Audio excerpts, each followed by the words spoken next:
Previously, on Keeping Up with the Kenya Kwanza government. Uhuru Kenyatta. Unaongea sahi maneno mingi. Unajifanya baba sahi. Na wewe unajua wewe sio baba wa nchi. You know, getting kicked in the groin by a stranger is bad. But getting kicked twice in the same spot by someone you once called a brother, that's a different category of pain altogether. I am in pain. I am in severe pain. I can't touch this neck anymore. If you ever wanted a living, breathing testimony to this peculiar suffering, look no further than President William Ruto. His allies from Kipchumba Murkomen to Oscar Sudi to Farouk Kibet have basically turned their microphones into public confessions booth, lamenting the betrayal by none other than former President Uhuru Kenyatta. Hata wino yenye ulikuwa unasainia decisions kama rais hata haijakauka, lakini suddenly umekuwa very clever na umekuwa malaika haraka. Sasa wewe ndio unatupatia lecture kusema fanyeni maandamano, pigeni serikali. Na jana ulikuwa hapa, hata miguu yenye hata ile penye ulikanyaka ukitoka mlango ya State House haijakauka. Suddenly very clever. This exploitation of our young people is not right. And I want to ask leaders across the political divide. This is not an issue for political gain. This is an issue that we must, all of us, act responsibly. Because the youth bulge is not a question of today. It's been happening. But tomorrow also it's going to be worse. We will have higher numbers. We wait for Now, just days after President Ruto left the country on official duties, his loyalists launched a synchronized choir of grievances, and the object of their collective heartbreak was clear: Uhuru Kenyatta.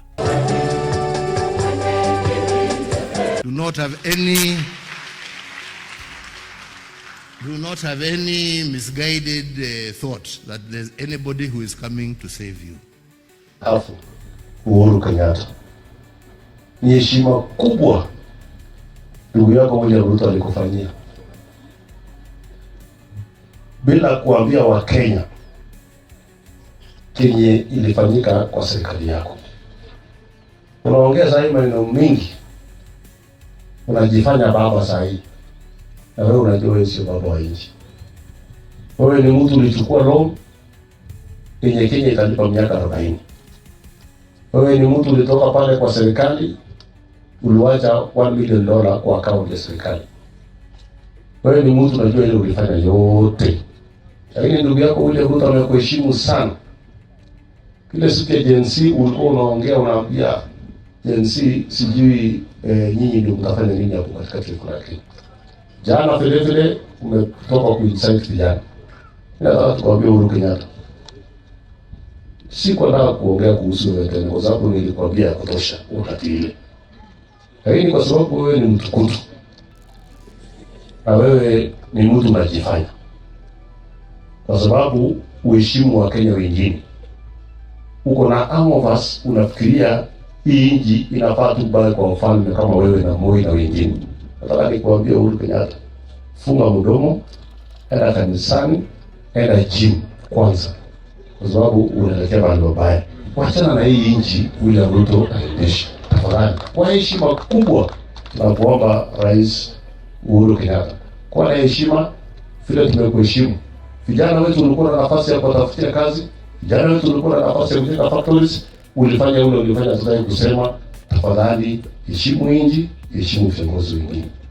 It is under your watch ya kwamba kulikuwa na betting companies zikapewa licenses. Betting company 200. Wacha ku-criticize wakati wewe mwenyewe ndio umekosa. Wewe mwenyewe uko uongozi ndio umekosa. Ukiwa retired as an MP, as a president, as an MCA, toa mdomo kwa wale ambao wako. Kwa sababu wewe umekuwa pale, you understand the pressure of that job. It is very ironic, it is very absurd, very uncouth. Ndugu yetu alipotuacha tulipeana ahadi mingi, na mingi ya ahadi hizo rais alisema imekamilika. Akileta bus, tumeenda kule Samizi, tumekuja leo hapa. But why all a sudden heartbreak and panic in President Ruto's usually chest-thumping camp? As always in politics, it is all about the next big thing, 2027. Ile viti za chini kuanzia governor, sisi tutamenyana, mutamenyana. Lakini sanduku ya rais, unanisikia? Sanduku ya rais inshallah 2027. Tunataka ikuwe Ruto, mwingine apate zero. It all started when President Ruto, in a rare act of political humility, visited Uhuru Kenyatta at his Ichaweri home, cup in hand, seeking help. The political winds were howling. Gachagwa's impeachment whispers had grown into roars, and Ruto needed to cool the temperature fast. Thank you, my friend. Thank you. Uhuru, playing the elder statesman, graciously handed over a few of his loyal men to the Ruto administration. Take them, he said, like a benevolent king distributing his knights. It looked, smelled, and tasted like an endorsement. Not just for today, but for the 2027 re-election battle too. In Ruto's mind, the deal was done. Loyalty bought, future secured. In Uhuru's mind, apparently not so much. Sindio? Fast forward a few months and Uhuru Kenyatta began humming a different tune. A fiery anthem urging Gen Zs to rise against bad leadership. My Gen Z, nyinyi ndio the story of the future. Fight for your rights, bwana. Sio kukakaa hapo mambo mali yenu ichukuliwe na nini, mumeitolea jasho. Usikubali. Pambaneni, muhakikishe mumepata haki yenu. Mnasikia nyinyi? Sio kukaa hapo tu. Kuna kitu inadumu. But everything is worth a fight for. If you don't fight for it, ikienda mtu asilie. The message was not subtle, and it hit Ruto's camp like a rogue tidal wave. Oh my God! Oh my God! Juzi nimeangalia rais wetu ule wa zamani, Rais Uhuru Kenyatta. Alikuwa anawahutubia wa Kenya. Akasema ya kwamba serikali yetu hii ambayo inaongozwa na William Ruto ati haiheshimu vijana wa taifa la Kenya. Na alikuwa anaambia vijana wa taifa la Kenya kwamba vijana wa taifa la Kenya wasimame imara, watetee nchi yetu hii ya Kenya ati kwa kutufukuza sisi kwa serikali. Huyo rais wa zamani Uhuru Kenyatta, wakati yeye alikuwa rais miaka 10, alimteua mzee Mudi Yaori akiwa na miaka 91 kuwa chairman ya Sports Fund. Wakati aliulizwa na Wakenya, mbona umemchagua mzee wa miaka 91? Akasema vijana ni waizi, wako corrupt, wanaiba pesa, kwa hivyo afadhali nichague mzee wa miaka 91 kuliko nichague kijana. Leo hii rais wa zamani akisema anapenda vijana, ule ndio unafisi ambaye inafanya Yesu awezi akarudi saa hii mpaka ule mzee ya zamani Uhuru Kenyatta abadilishe mawazo yako. To make matters even more deliciously dramatic, fresh reports surfaced suggesting Uhuru Kenyatta wasn't just giving speeches, he was scheming. Word on the streets is that the former president has been quietly backing none other than Fred Matiangi, his former bulldog of an interior CS, as a potential giant slayer in 2027. That is why Matiangi seems to be doing better. Even the polls that are being done informally, he seems to be doing better than many others. And we are happy that we are associated with him as a party. He is certainly going to be with us over this festive period. But launching presidential bid, well, those are things that will happen much later. There's a lot of work to be done before we start talking of launching. But political activities can always be there. They're happening. And when Matiangi recently resurfaced, he didn't just show up.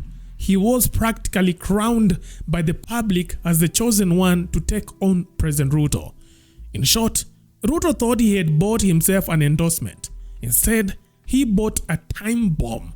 And now, as 2027 looms even closer, the camp that once walked with swagger is now limping, bruised, betrayed and loudly blaming Uhuru Kenyatta for it all. Na Wakisii nataka niwape ushauri. Msidanganywe na mtu moja anawaambia ati yeye atasimama hapa atashinde kura rais. Hiyo ni uongo ya mchana. Na yule saa hii mwenye anawaambia na alishindwa kazi ati leo atapanga watu kwa line waje washinde kura. Hii serikali ya UDA imejipanga kujipanga. Kama walijikusanya mpaka na rais mstaafu wakawa sijui na nani na wakashindwa, mtu akiwa kwa kiti kubwa, na leo anakuja kukuambia ati anaweza tafuta rais, hata mimi nikisimama na yeye mimi nitamshinda. Hiyo nahakikisha. Asanteni sana, mbarikiwe. Kwa mimi nashangaa. Mimi nashangaa na hawa viongozi kama huyu ndugu yangu ametoka hapa sasa hivi. Nyinyi mnaongea kuhusu maneno yenye sielewi. Muachaneni na ule jamaa hapa kwenu. Jamaa ametoka tu Amerika, hata hajaongea mnapigie kelele. Hako na makosa gani jamani? Ule mtu anajua na wanajua ile vitu alifanyia inji wakiwa na Uhuru Kenyatta. So watu watulize bole. Mwache kupigia ule mtu kelele. Hajasema kitu, ameshuka tu, amekuja kusalamia nyanya yake, amekuja kusalamia wazazi wake, na sisi nyinyi mnapiga kelele. Hata mnapiga kelele mtu hajaongea. Hajafungua mdomo kwanza afike.